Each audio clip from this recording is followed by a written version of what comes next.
Hi, I'm Jeff Payne and I'm part of the communications team here at BehaviourWorks Australia. We're a research institute, part of the Monash Sustainable Development Institute, looking at behaviour change. Pocket Change is a series of short videos. We produce one each month, looking at the work of our researchers and their research and how they can change the world for the better.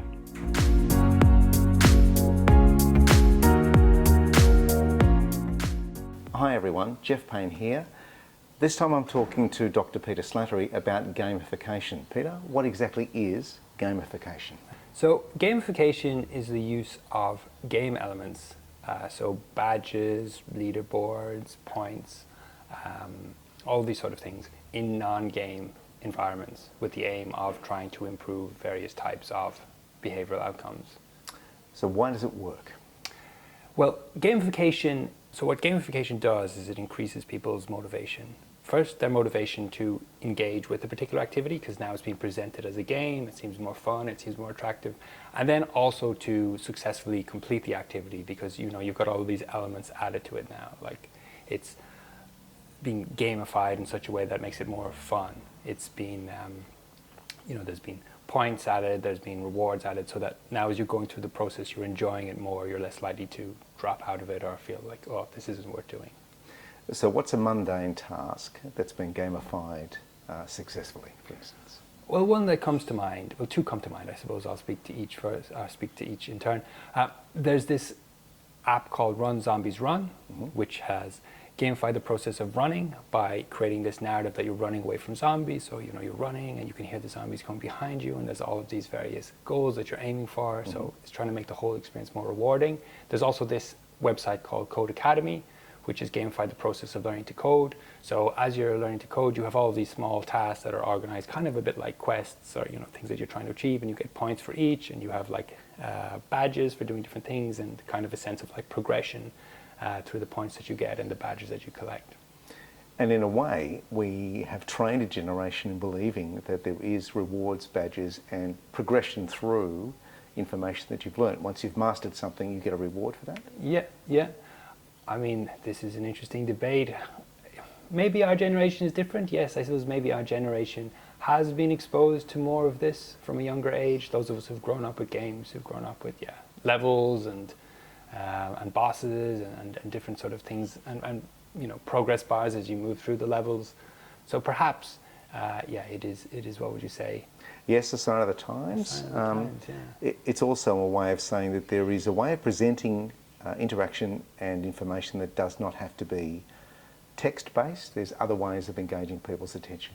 Yeah, I mean, it's definitely, there was this idea way back of like Web 1.0, Web 2.0 and so on. And Web 2.0 was, all of this immersive, rich text, images, videos and so on.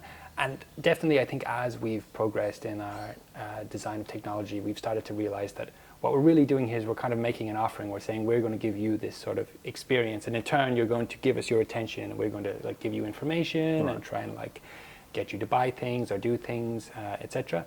And gamification, is I suppose part of the evolution of that process. Where previously it was like, oh, now we can now add nice images, or we can make this page look nicer. It's like we can also make this app or make this service have more fun involved, more game elements involved. Are people's expectations of what they see on their devices increasing as the technology improves, for instance? Are we expecting gamification? Are we expecting a much more interactive deal when it comes to our devices and screens? Yeah, I don't know what the research says, but I do imagine that expectations are increasing. In my memory, I remember when I was younger, going up to my cousins and playing the Sega. And I remember being really impressed by the graphics and enjoying playing all these games. And then I remember I got a PlayStation. And I remember going back to my cousins to play the Sega and just being horrified by the graphics, finding it almost unplayable. So I think there has been a similar experience in terms of user experience, sort of similar progression in terms of user experience, where people are getting more and more, they're just having higher and higher expectations because they're having better and better experiences. So yes, I think that probably in time, certainly in educational contexts or a lot of contexts, we'll be expecting nearly everything to be gamified, and we'll find anything Actually, yeah, just while I'm talking about it, another memory I have is like reading my parents' old textbooks and seeing what textbooks were like 60 years ago. Like the amount of text, the ratio of text to pictures was very different. The formatting and summarizing was like much lower quality. So yeah, I expect that expectations will change and this will become the norm. In a way, it's like looking at newspapers from 150 years ago and seeing them now. Yeah. Back in the day, it was just text and headlines, really. Yeah, that's Not too many images. That's right. So there was a sense in which I suppose probably what was rewarding to people, there was like a lower threshold for things to be interesting. So yeah, there probably is this like rising baseline level of like quality that's needed even just to engage people, because a lot of people now, yeah, if they went to a web page and a web page was written like an old newspaper, they would immediately click off it. How would government enterprises, for instance, use gamification if they wanted to increase uptake of a particular program? How does it work in the real world? Yeah, so where my engagement with gamification came from was we were doing a project for a government agency who were trying to understand if they could apply gamification to train small businesses to reduce their energy usage. And as part of that, we did this review. So we did 4 reviews. We were trying to sort of understand the use of gamification in 4 different settings. So gamification for government, gamification for small businesses, gamification for learning and education, and gamification for energy reduction. So there hasn't been a huge amount of research on any of these areas. But what we found was that broadly the research was quite promising. It can be kind of difficult with research like this, because there's quite a variety of different ways that you can do gamification. But most of the research that we found suggested that it had been effective in the particular context, and that was enough that overall we felt that it was probably a useful thing to trial for this particular organization. So did you have any recommendations from that report? Yeah, so like I said, we thought that broadly the evidence was promising, even though there wasn't a lot of it. So we suggested really using what you might call a sort of a lean startup approach.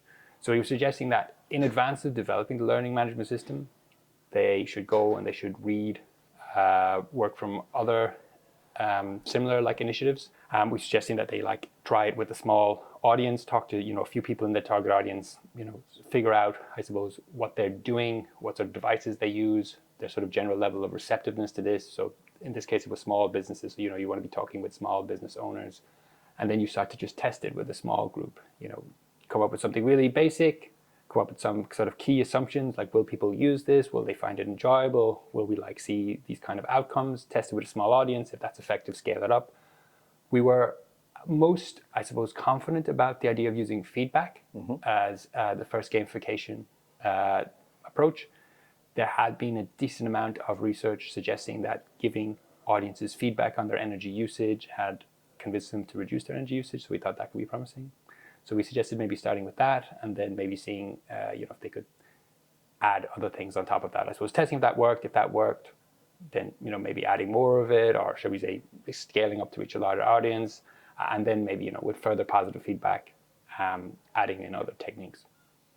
One of the things that we thought it was very important for the partner to talk about with this particular project, to think about, was the cost effectiveness of gamification, because the thing is that sometimes one way of putting it, the juice isn't worth the squeeze.